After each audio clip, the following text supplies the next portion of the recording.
Mr. Speaker, just moments ago, the Assembly of First Nations, which represents Indigenous peoples across Canada, issued a declaration publicly opposing Liberal Bill C-21.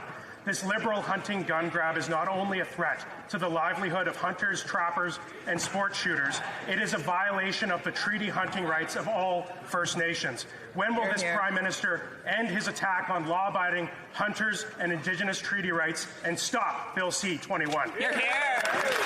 The Honourable Parliamentary Secretary. Thank you, Mr. Speaker, and I thank the member for the question. Mr. Speaker, today Liberal members of the Standing Committee on Public Safety and National Security alongside the Bloc Québécois and the NDP requested two urgent meetings to be held immediately. Mr. Speaker, the premise behind this is to work together. To work together with the Bloc and the NDP. Unfortunately, the Conservatives, Mr. Speaker, continue to be part of the problem versus being part of the solution. Mr. Speaker, the mission here is to get guns off the street and ask the Honourable Parliamentary Secretary to... God, don't let us hear that again.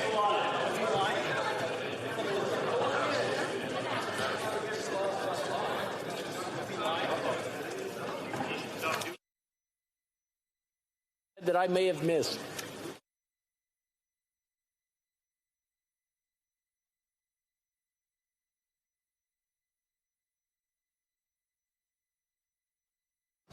Come back to that. I'll do it now. The Honourable Member for Kildonan and St. Paul, does she want to withdraw the statement she made, please? Statement, Mr. Speaker. And apologize. Both. I'm sorry.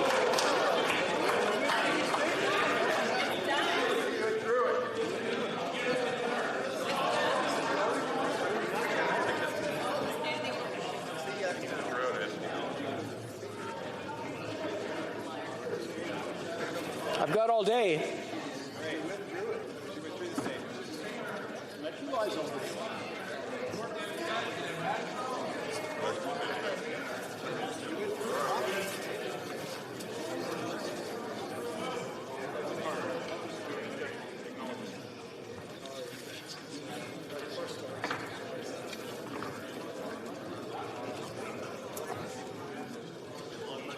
I guess it's a standoff, and maybe I'll just consult my table officer so I know exactly what to do about this.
I'm going to ask one more time for her to apologize, the Honourable Member for Kildonan and St. Paul.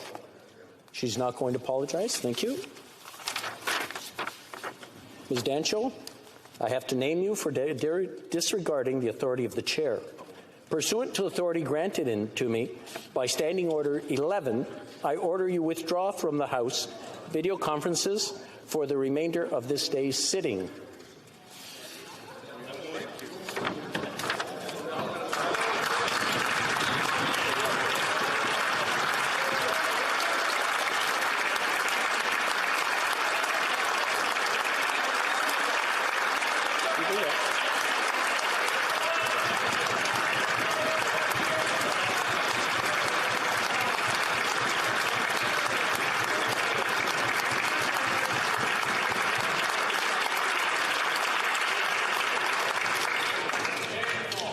Honourable Parliamentary Secretary, does he want to finish off what he was saying? Thank you, Mr. Speaker. Mr. Speaker, I do want to take this opportunity as well to thank the Bloc, and in particular their MPs, those that are in the committee, the one that brought the motion forward. Thank you for that. The NDP, Mr. Speaker, the key here is to work together, is to ensure that we work with different organizations or different members of the House to ensure, once again, that we get those dangerous weapons off the streets. Thank you, Mr. Speaker. The Honourable Member for Sturgeon River, Parkland.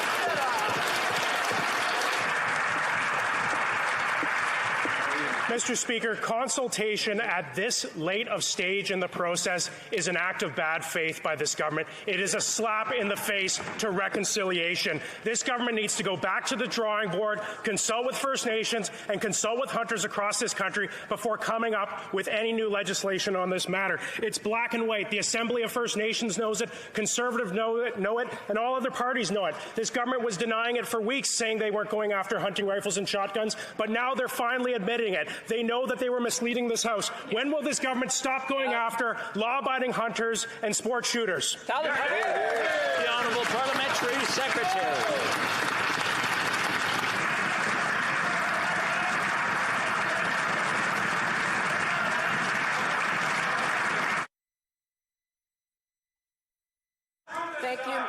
Thank you, Mr. Speaker. Our government has been very clear, Mr. Speaker, that we are not targeting the guns commonly used for hunting. I applaud the members of the Bloc. Order. The Honourable Parliamentary Secretary, please continue. Tell the truth this time. Sorry, Mr. Speaker, from the top or continue? Okay. I applaud the members of the Bloc and the NDP for working with us to try to come up with solutions while the Conservative Party are just looking for problems. Mr. Speaker, the committee is doing the important work that it needs to do on this legislation. I invite the honourable members from the Conservative Party to join us in finding solutions and support our emergency motion for a meeting to invite witnesses to come to committee. Thank you, Mr. Speaker. The Honourable Member for York Simcoe. Mr. Speaker, if there's one thing our Prime Minister hates, it's diversity of opinion. He goes after anyone he doesn't agree with by insulting them, harassing them, and restricting their rights. His latest target, law-abiding firearm owners. He's banning thousands of firearms used for hunting while giving gangs and smugglers a free pass. The PM should spend more time up in a tree stand and less time standing against hunters. The Liberals have missed the mark on C-21. When will they stop targeting law-abiding hunters and farmers? Hear, hear, hear, hear. The Honourable Minister. Mr. Speaker, the government's proposed amendment to C-21 has become a textbook case on what not to do.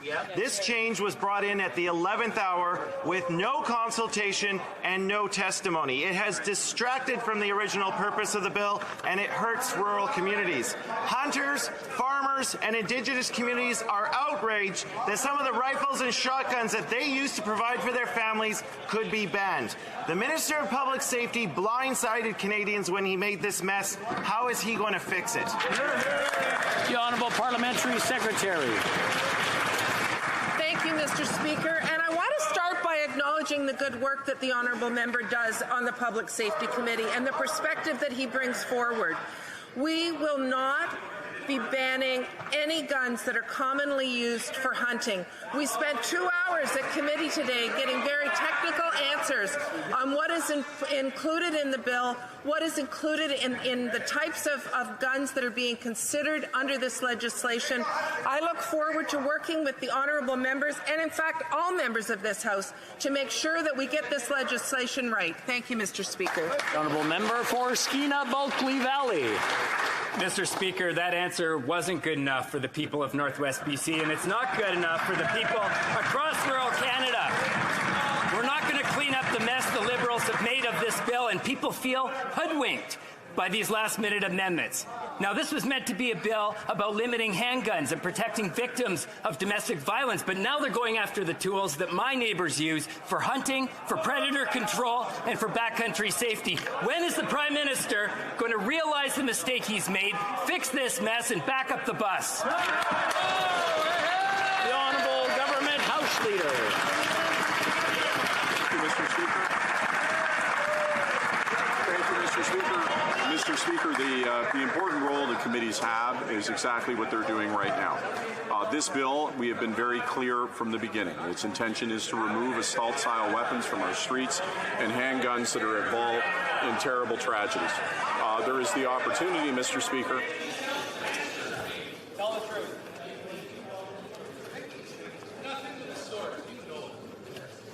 I'll let the Honourable Government House Leader from the top, please. Thank you, Mr. Speaker. I would say that in many different moments in time when we're dealing with contentious legislation, we have an opportunity to work on our differences and find solutions. And I would suggest in this instance, when we're talking about the type of weapons that are involved in terrible tragedies, in tragedies like the one, unfortunately, we commemorated and memorialized just a couple of days ago with Polytechnique, that our square focus must be on keeping our streets safe and to be able to look at the eyes of victims and make sure that we're removing those guns that are offending. And what we have said in no uncertain terms that those guns that are used for hunting are ones that we want to make sure are not included. The Honourable Member.